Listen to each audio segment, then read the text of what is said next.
Hey everyone, welcome back to Talks with a Therapist. Anthony here. I know I had mentioned talking about the power of routines last week, but something occurred to me.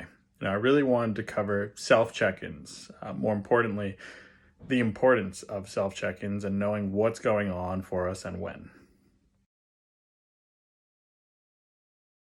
Some of you might be asking what I mean by self check ins. And, more or less, what I mean is when was the last time you asked yourself if this is what you need to be doing right now, or what is going on for you right in this moment?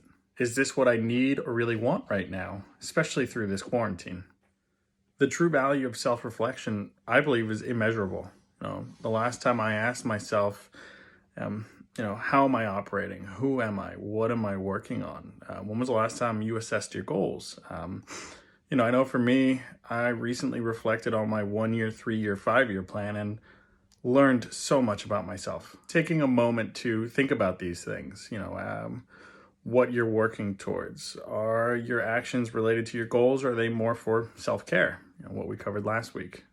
Without awareness of our true emotions, the good and the bad, it's hard to know how we're genuinely feeling. And I think this is a good way to stay true to your authentic or true self.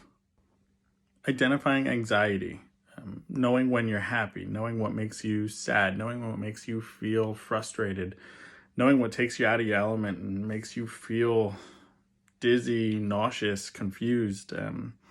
It's so important understanding what's going on internally. It's not just about your body's reaction, although that also tells us a lot. Are you feeling hot? Are you feeling overwhelmed? Are you stuttering, tripping over words? Our body tells us so much about ourselves and what's going on in that moment.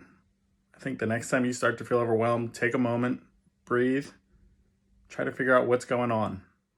After the power of routines, I think we'll take a dive into going over some mindfulness techniques, some ways to cope with feeling overwhelmed, some ways to become more self-aware and go through a effective, easy self-check-in. Stay tuned.